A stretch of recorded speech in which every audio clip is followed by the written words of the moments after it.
former cop gets more than a year in prison for beating a jailed man. In this case, not just suspended or fired, you actually got in trouble, criminal trouble. Former police sergeant gets over a year in prison for beating a jailed man.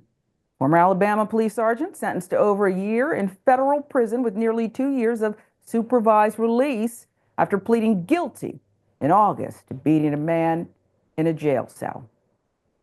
Okay?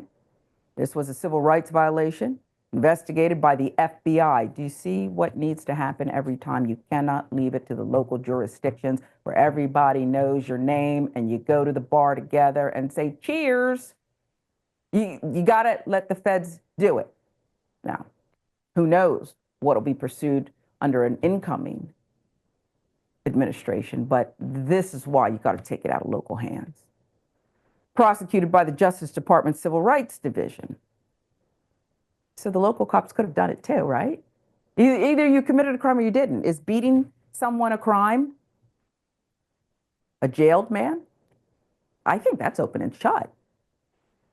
U.S. Department of Justice announced Tuesday that Ryan Phillips, a former sergeant with the Daleville Police Department, will serve 16 months in prison for a civil rights violation.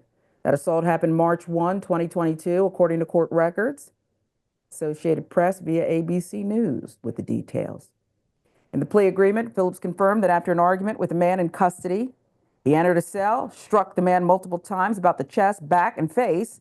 The man was alone in the cell, not a danger to himself or others, according to the plea agreement. So, do you know how often this goes on? I question the first part of the admission. What are you doing arguing? You're a sergeant. Why are you in an argument with a prisoner? What is there to argue about? One of you can ignore the other. I don't understand. Now you pled guilty to it. Okay. The man, called only by his initials in the court filing, suffered bruising and cuts to his scalp, face, neck, back, chest. Here comes the civil suit. This sentence should serve as a reminder to all law enforcement that a badge is not a license to answer verbal insults with physical violence and excessive force, said Kristen Clark, Assistant U.S. Attorney General. You don't need to be an Assistant U.S. Attorney General to utter what she just said. I have a 13-year-old daughter. I don't got it. What? What does it look like when you're arguing with someone who is basically got no place to go except sit in a cell? Temperament and who should be wearing the badge. Is it going to be a lesson to law enforcement everywhere? I don't know. Assistant U.S. Attorney Clark. Prosecutors initially said they would recommend 22 months in federal prison. U.S. Chief District Judge Emily Marks recommended that Phillips be imprisoned in a facility with mental health and alcohol dependency treatment, according to the sentencing document. I guess I'm not mad at that.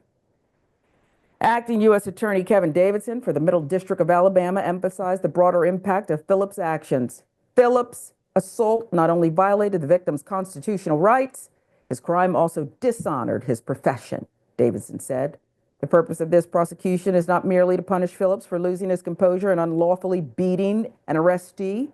This prosecution is also intended to protect the reputation of every honest and hardworking law enforcement officer risking his or her life every day. It'd be nice. I don't disagree with the statement. I usually like to pick apart these media statements. It would be nice if law enforcement throughout the land would feel the same way about these so-called bad apples, which is infuriating. Of course, they're not bad apples. We have too many of them. The bunch is spoiled. We should be talking about the good apples, okay? This thing is rotten to the core, okay? Because that's what happens when fruit rots. Now, if you don't get it out of there, everybody's going to rot now. You look how much you just wasted. You can't eat this. You can't. Jordan, I like the statements, actually, and maybe you heard something I didn't, from the U.S. District Attorney's Office. What do you make of what I think should happen, opinionated as I am, that you cannot allow the police to investigate? I don't want to hear any more about internal affairs. It should be a dirty word, 2 dirty words, internal and affairs, okay? Dirty words, that every time there should be someone not associated with your community, somebody who doesn't depend on you to be witnesses when they charge defendants locally, should adjudicate this thing with a fresh set of eyes. Wishful thinking on my part? I think it's something to strive for. I'm with you. Internal affairs investigations very rarely, if ever, amount to something material, and certainly even more rarely justice. So one thing that did stand out here is this person is being treated for alcohol addiction. And I was thinking as you were talking about that, about how people in agencies like the FBI are scrutinized by that organization to make sure that they don't have any risks or vulnerabilities in their character, and in some cases even in their finances, that would make them susceptible to bribery. There should be better and more constant vetting of police officers if this is a system that we're going to continue having in our country, because you're giving them authority where in some cases they're ultimately untouchable, but then no constant monitoring of who they are or who they might become, what bad traits they might develop. And that is alarming. If this person Yeah.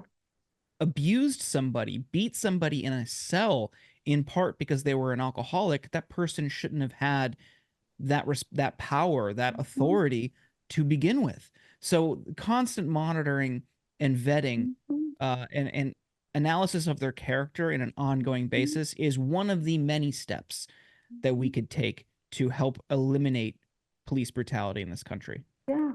Less, I don't want to say less important, but jobs that have less consequences for people in society have more vetting than in some of these departments where psychological, you're going to give people a badge, endless bullets, authority, you know, to pull people over, they are making judgment calls. Most cops aren't lawyers, right?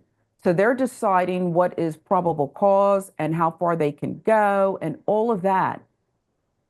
A normal, reasonable society should want there to be more checks and balances, this ongoing monitoring that Jordan's talking about, right?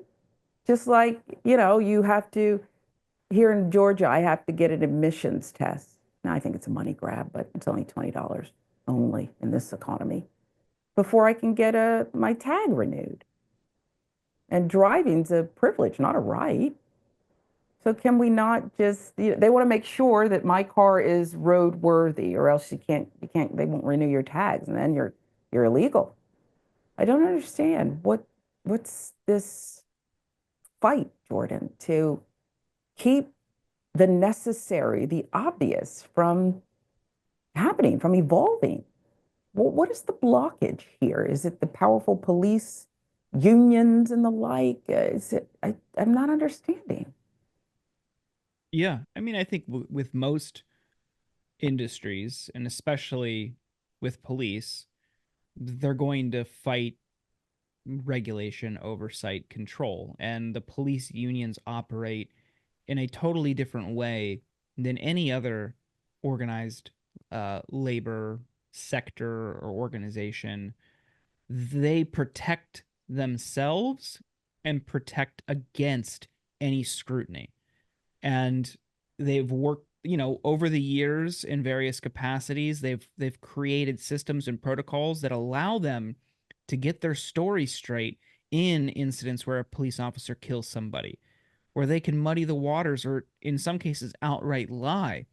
And they've created this firewall, even though Mhm. they're A firewall. public, like a public sector union, quote, they don't serve the public, and they ultimately protect and serve themselves, but they also protect and serve capitalist interests and corporations. For instance, happening right now, Amazon workers are on strike. I just saw Mhm. this on social media, and I can't believe I'm saying this. The police around one of these strikes have locked arms and formed a ring around Amazon trucks to protect these trucks from It's striking workers. And it's like, if you need a better encapsulation of what the role of police in our society yeah, currently is, yeah, I can't think of a better one. yeah. Protecting the elite and maybe Jeff Bezos is the captain, I guess. This is it's nutty. Simply, I saw the same thing. They're walking in picket line. They're just demanding fairness, and they have to do it now. They say, we don't want to hurt the consumers, but we don't know what else to do. We're not getting any kind of a fair shake here. Amazon's statement was, this is only 1% of our workforce. Don't worry, your packages will be on time. They don't even care.